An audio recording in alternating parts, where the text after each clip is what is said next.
This episode is proudly supported by Anchor Food Professionals.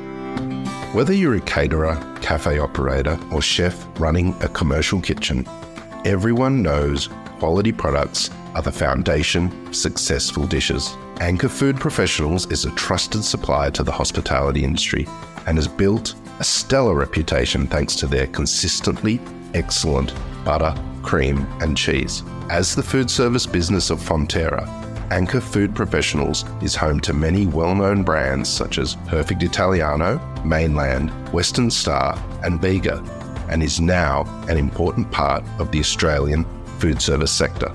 Anchor Food Professionals has a history of innovation and expertise in sustainable dairying that delivers a world-class product portfolio. If quality cheese, cream, and butter are important to your creations, head to anchorfp.com.au to explore the range. Growing crops, growing fruit, growing food is a really important role to play in our community. I mean, if you have the privilege to make a living from the soil, then you need to optimise that. This is The Producers. I'm Dani Valent. There aren't many truly seasonal products, but cherries are one of those fruits that only appear as the weather warms up. By January, they are more or less gone again. For me, they are more exciting than Christmas. Andrew Fairley is a lawyer and cherry farmer.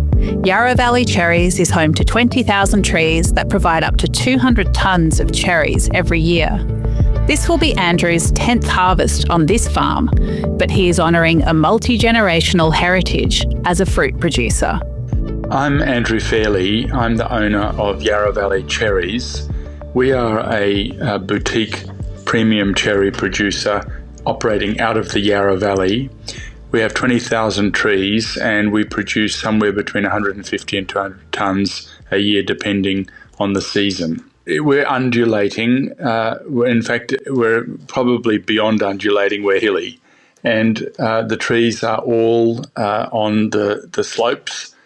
We sit in a sort of our own microclimate, Danny, between the Warramate Hills on the one hand and the Dandenongs on the other. So as a result of that, we're probably 2 to 3 degrees cooler in the winter and probably 2 or 3 degrees warmer in the summer, because we don't get that sea breeze. We believe that cherries are a bit like wine in the sense that terroir is really important. We are on some pretty ordinary soils of sort of grey alluvial clay and siltstone. So our trees have to work really hard in order to be able to produce the product, and they produce. We probably produce less kilos per tree than you would if you were on really good ground.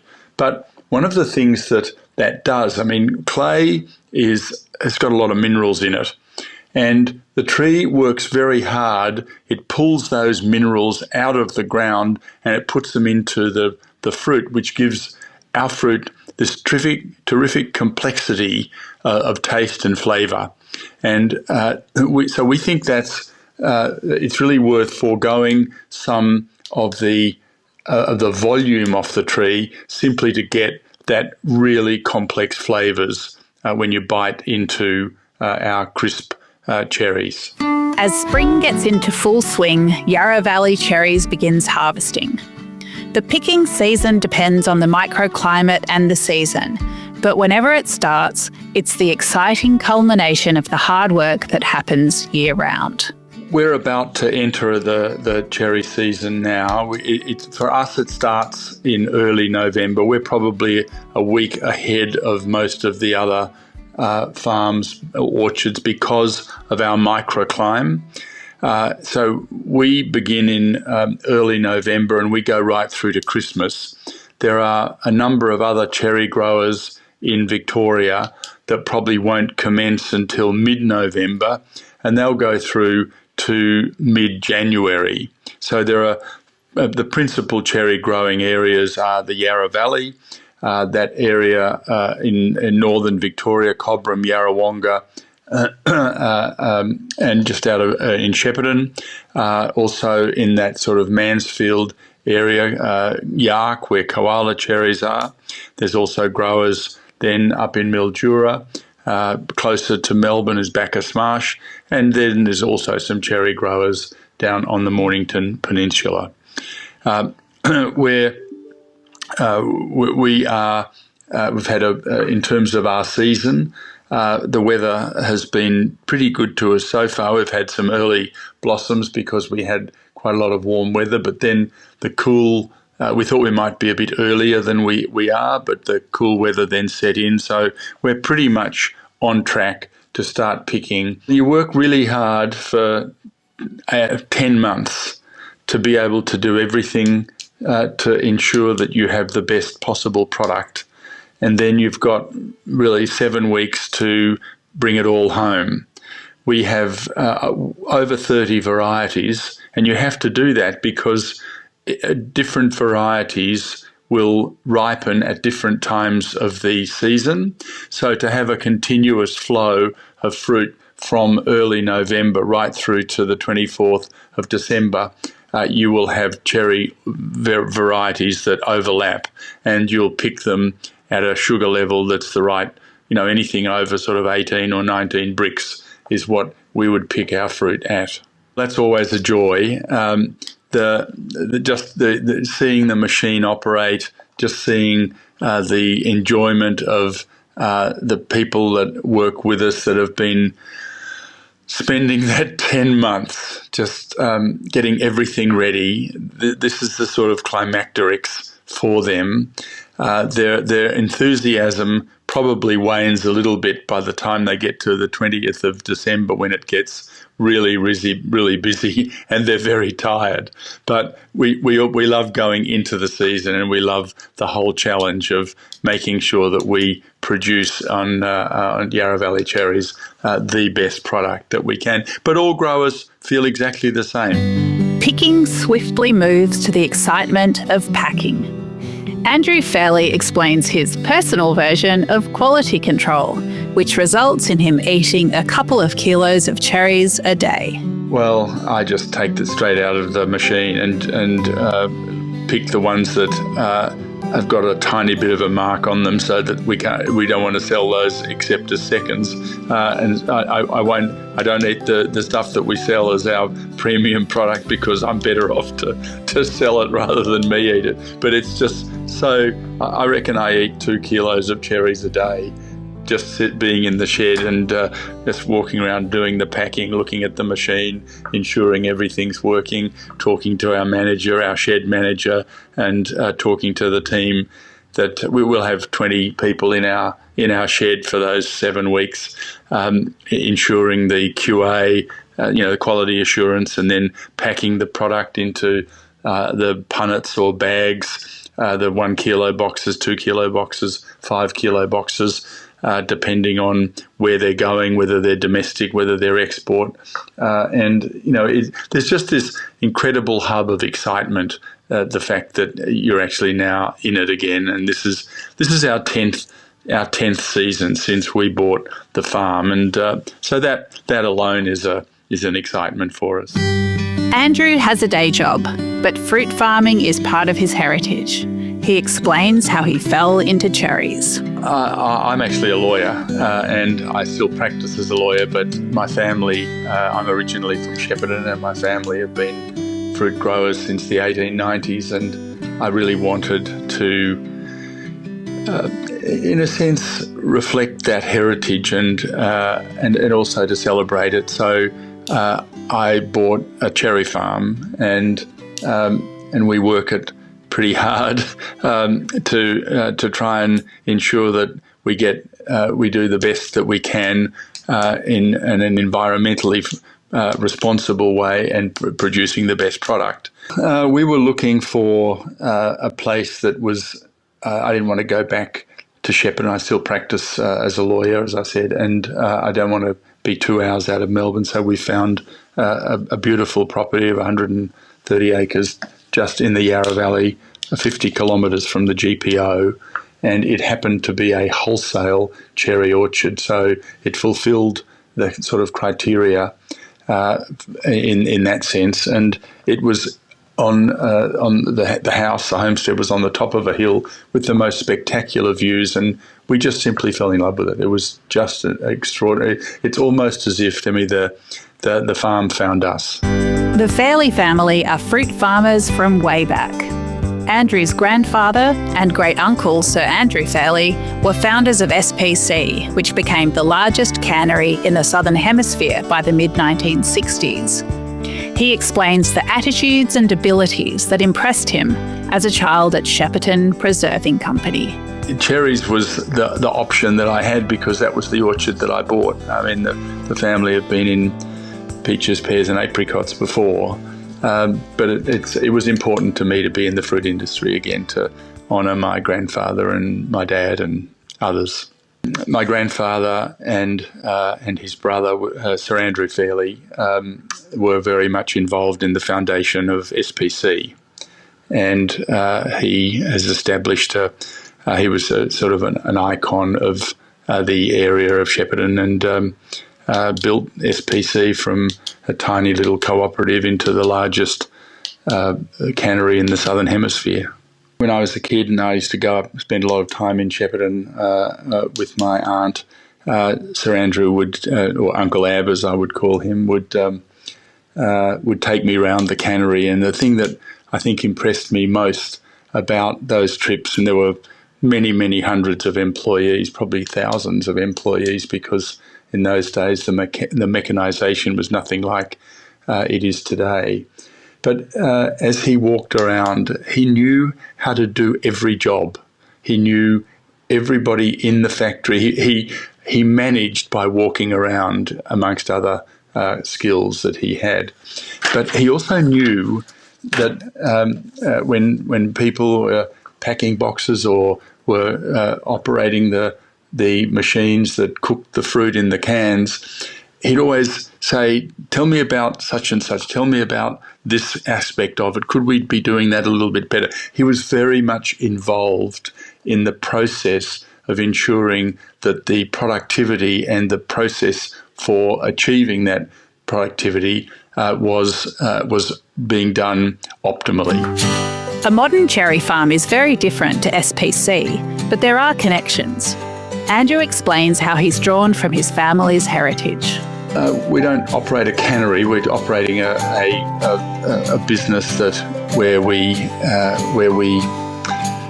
pack our own fruit, and we have a packing machine. I think probably what I take from that is the need to ensure that you pick up the most productive and the most efficient way to go about it in the packing process. So we have a 4-lane electronic grading machine where every cherry is photographed 30 times as it goes under the cameras.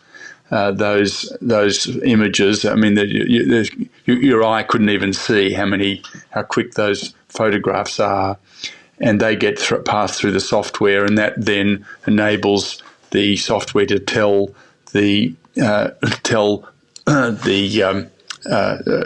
little machine that blows the fruit off at each of the 14 exits. That tells it where to blow them off depending on how you have set the exits based on the size of the fruit.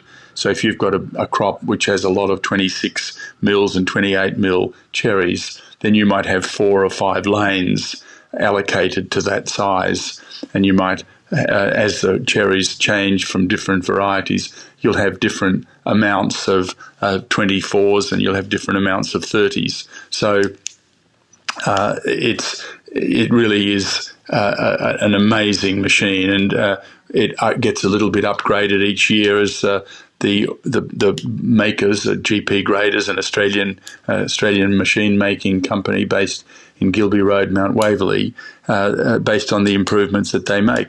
And the other thing that I learned, Sir Andrew was an incredible environmentalist. He sought to make sure that he was a light touch on the soil with the orchards, and last year, we became the first cherry orchard in Australia that was certified carbon neutral by the Climate Active certification. So that in that sense, we really feel as though we've got a great legacy to make sure we've got a very light touch on the soil of that orchard.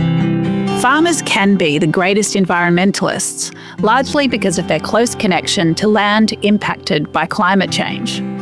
Andrew outlines his contribution to carbon neutrality. We turned over to electric forklifts. We put in a very significant solar array. We've changed some of the fertilisers. We buy green energy. And then we buy a very modest amount and declining amount of carbon credits. But, I guess the disappointing part about the way that the model works is that we have 20,000 trees. We get no carbon, we get no credits for the carbon, the greenhouse gas emissions that those trees will suck up. So the way I rationalise having to be able to buy some carbon credits is that we're more than making a contribution by having 20,000 cherry trees that are sucking up plenty of carbon dioxide out of the atmosphere. There's so much that goes into getting a cherry into a consumer's hand. What does Andrew hope people experience when they eat a Yarra Valley cherry? Well, I think the first thing that they would achieve with our cherries would be that that beautiful crunch that you feel when you bite into them. I mean, cherries have very tight skins, and it gives it that wonderful initial sense of the rush of sweetness right through the mouth and the crunchiness of the flavours. The complexity of the fruit, as I mentioned, with that sort of overlay of a bit of minerality, means that when you eat the cherry and take the pip out, you still have that really beautiful feeling in your mouth, and you say, "Oh, I think I need some more of that," and then you reach for the next one. So, and we have a farm gate sales shop, Dani, and what often happens is that people will come in and buy some punnets of cherries, and then they'll go out to their car. They'll sit in the car looking at the view because it's a pretty spectacular view. And then about 15 minutes later, they'll come back and say, "Oh, I'd like another box of those, please." Farming is never easy, but cherries are particularly challenging. Andrew outlines the requirements and the risks, especially in a changing climate. Cherries, I think, probably are amongst the most difficult and riskiest fruit to grow, and that's because of the weather variability. So the first thing that you absolutely have to have is the requisite number of chill hours each year. If you don't get the chill hours, you won't set the fruit, and a chill hour is below 7 degrees. Now this year we've been very fortunate to have, I think, well over 1,200 chill hours, so we're in really great shape. But in other years, we've just been at like 500 to 600, and some of the older varieties just don't set the fruit anything like as efficiently and therefore as voluminously as they would if there was the necessary chill hours. The 3 consecutive La Niñas that we've had, where we've had excessive rain, has been an incredible challenge. I mean, cherries do not respond well to consistent rain. They can handle a day of rain if it comes down and then goes. It's a big fall and then it goes. But when you get drizzle and the water sits in the lip of the fruit, you get a ring around the lip, then ultimately it finds its way down the stalk and the bottom just blows open and splits. And at that point, you get the brown rot in, and you not only have an unsaleable cherry, you have an unusable cherry, and you actually have to throw it away.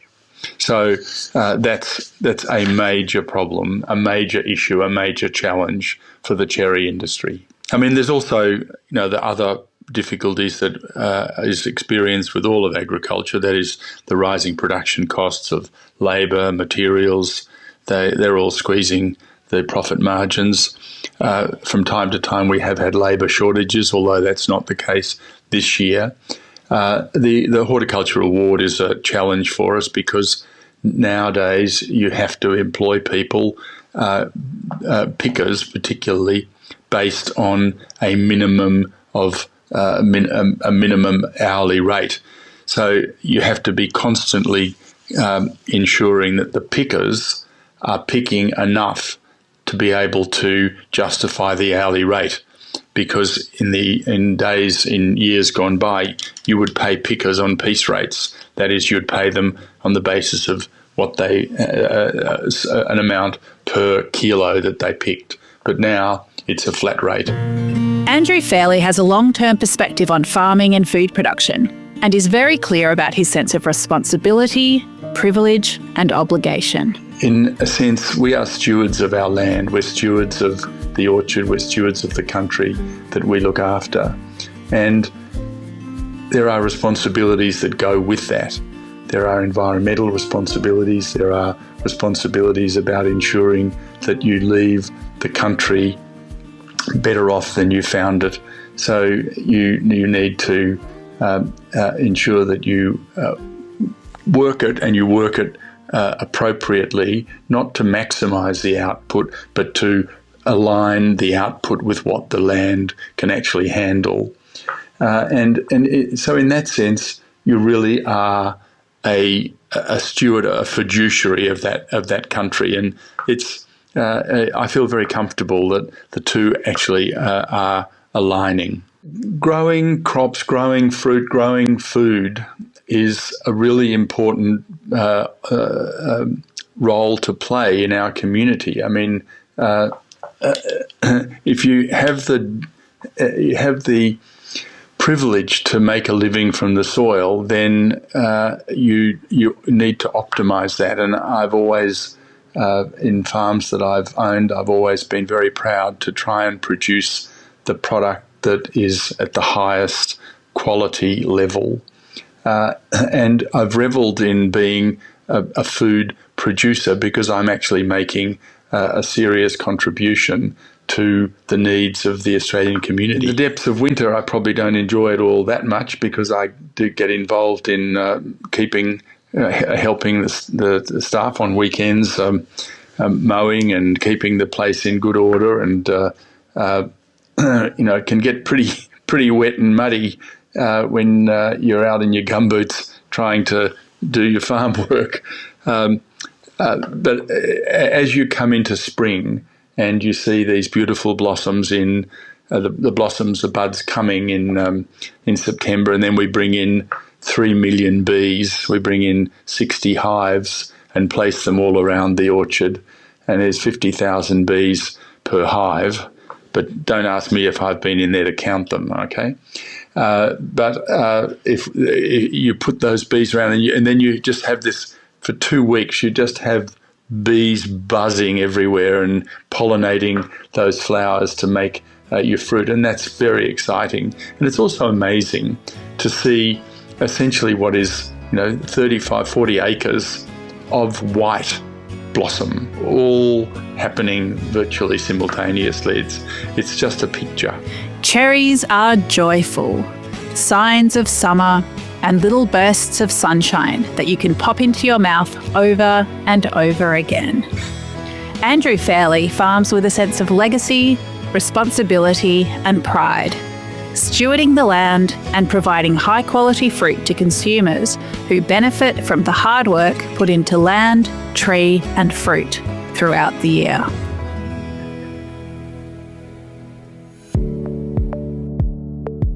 This is The Producers, a Deep in the Weeds production. I'm Dani Valent. Stay tuned as we talk to some of Australia's best farmers, makers and growers. Follow us on Instagram at Producers Podcast or contact us via deepintheweeds.com.au.